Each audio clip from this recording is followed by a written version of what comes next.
قرآن دا پہلا ہدف انسان دے عقل نو بیدار کرنا، انسان دے شعور نو پختہ کرنا ہے، کیونکہ جدن تک انسان دی عقل بیدار نہیں ہوندی ادن تک او دین دی حقیقت تو آشنا نہیں ہو سکتا،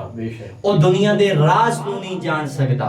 او اپنی ذمہ داریاں نو نبھا نہیں سکتا، او اپنے مقاصد نو پورا نہیں کر سکتا، وہ اپنی ذات نو تسلیم نہیں کر سکتا، وہ حق و حقیقت پہچان نہیں کر سکتا، وہ آخرت بنا نہیں سکتا، وہ میدان محشر سرخرو ہو نہیں سکتا۔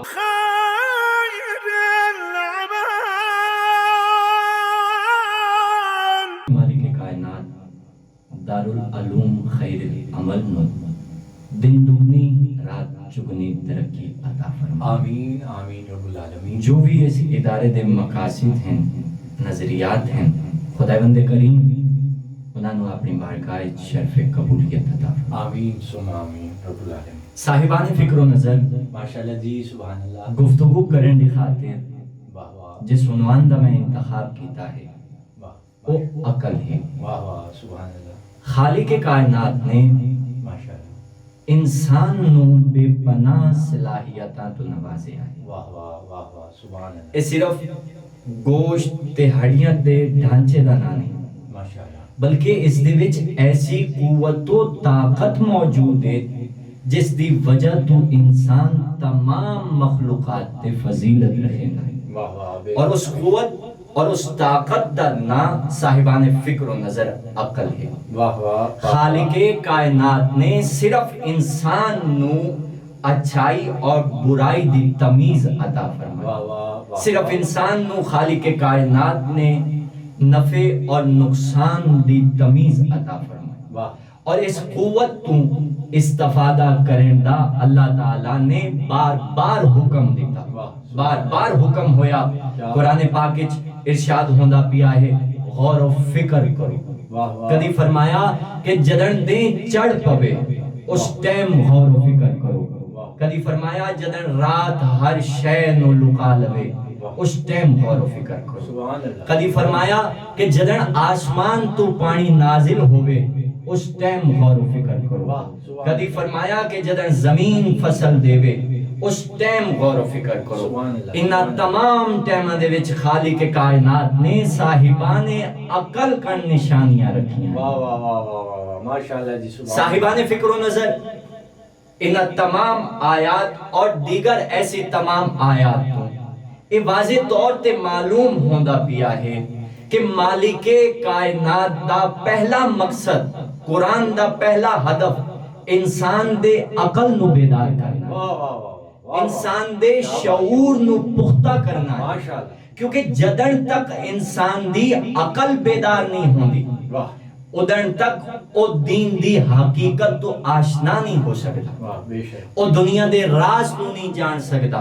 وہ اپنی ذمہ داریاں نو نبھا نہیں سکتا، وہ اپنے مقاصد نو پورا نہیں کر سکتا، وہ اپنی ذات نو تسلیم نہیں کر سکتا، وہ حق و حقیقت پہچان نہیں کر سکتا، وہ آخرت بنا نہیں سکتا، وہ میدان محشر سرخرو ہو نہیں سکتا۔ واہ واہ واہ واہ، بے شک، بے اور شک، یاد رکھے اللہ تعالیٰ دے نزدیک سب تو محبوب ترین نعمت دا نا عقل ہے۔ اللہ تعالیٰ جس انسان نو اس دنیا دے وچ فضیلت عطا کرنا چاہوے،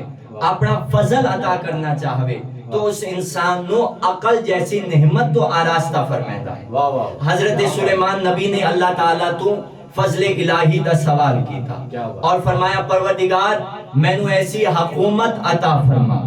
جیڑی حکومت آج تک تو کہنو عطا نہ کیتی ہوئے تے آج تو بعد کہنو عطا بھی نہ کرے۔ واہ واہ، تو آواز قدرت سلیمان دیکھو اساں توانو حکومت عطا کرے سے، لیکن میں چاہنا کہ پہلے میں تواڈی آزمائش کروں، میں تواڈا امتحان لواں۔ جناب سلیمان فرمائے پروردگار میں حاضر ہاں، تو امتحان لے، لیکن پروردگار میں تیری نصرت دا طالب ہوں، تیری مدد دا طالب ہوں، میں چاہنا کہ تو اپنی نصرت اپنی مدد فرمائے۔ آواز قدرت سلیمان دیکھو ساڑی نصرت ہمیشہ تواڈے نال رہی ہے، اگمی راسی پئی تساں نہ گھبراؤ۔ ماشاءاللہ، اور جناب سلیمان نبی دا امتحان شروع ہویا کیا بات، اور جناب سلیمان دے سامنے 3 چیزاں پیش کیتیاں گئیاں۔ کیا بات پہلی چیز ہے دین، واہ دوسری چیز ہے دنیا، تیسری چیز ہے عقل۔ واہ واہ ہن امتحان کے ہے جناب سلیمان دا، ان تین چیزیں جو جناب سلیمان نے ایک چیز اپنی ذات کا منتخب کرنی ہے، کیا بات ہے اور امتحان اور آزمائش یہ ہے کہ جناب سلیمان نے وہ چیز منتخب کرنی ہے جو اللہ تعالیٰ دے نزدیک محبوب ترین ہے۔ واہ واہ واہ واہ کیا بات ہے، کیا بات ہے جی، ماشاء اللہ۔ تو جناب سلیمان نبی چونکہ اللہ دے نبی ہن، علم رکھیندے ہن، تو جناب سلیمان نبی نے اپنے کن عقل نو منتخب کیتا۔ واہ واہ واہ آواز قدرت آئی سلیمان ویکھو تو سانتا بالکل وہ فیصلہ کیتا جیڑا میں کرنا چاہنا ہوں تاڑے حق کے،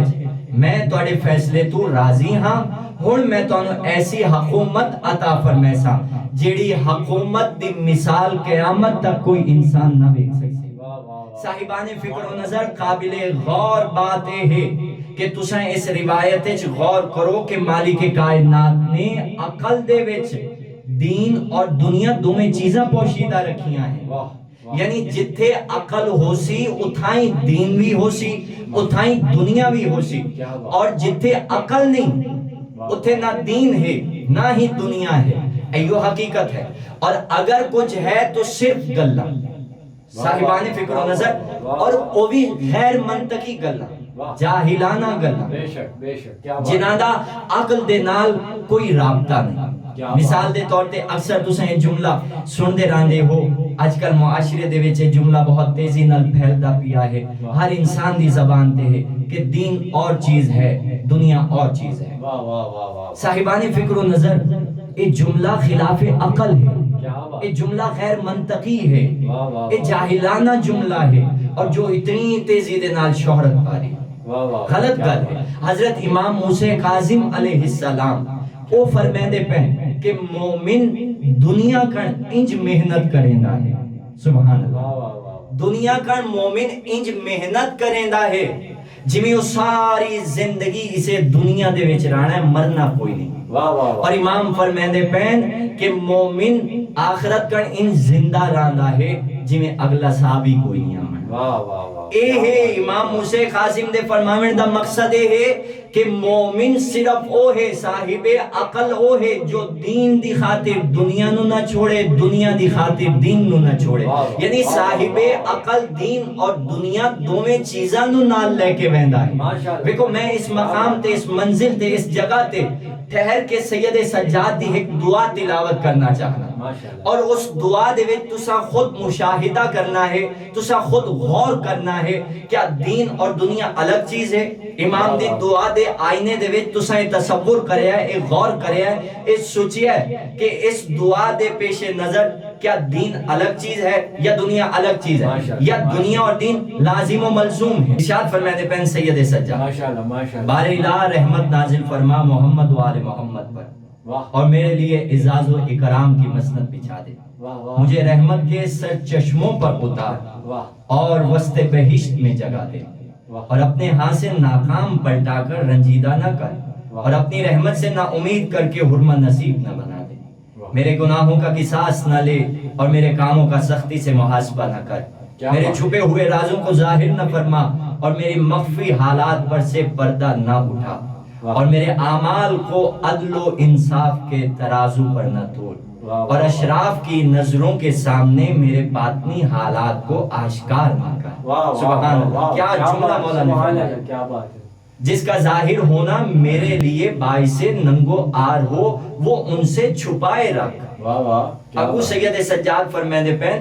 اور تیرے حضور جو چیز ذلت و رسوائی کا باعث ہو وہ ان سے پوشیدہ رہنے دے، اپنی رضامندی کے ذریعے میرے درجے کو بلند اور اپنی بخشش کے وسیلے سے میری بندگی و کرامت کی تکمیل فرما۔ اللہ اکبر۔ اور ان لوگوں کے گروہ میں مجھے داخل کر جو دائیں ہاتھ سے نامہ اعمال لینے والے ہیں، اور ان لوگوں کی راہ پر لے چل جو دنیا و آخرت میں امن و عافیت سے ہمکنار ہونے والے ہیں۔ بس اس جملے تے میں لے کے آنا چاہنا ہوں کہ دیکھو دنیا و آخرت لازم و ملزوم ہے، کیا بات، صاحب عقل دے نزدیک یہ جملہ خلاف عقل ہے،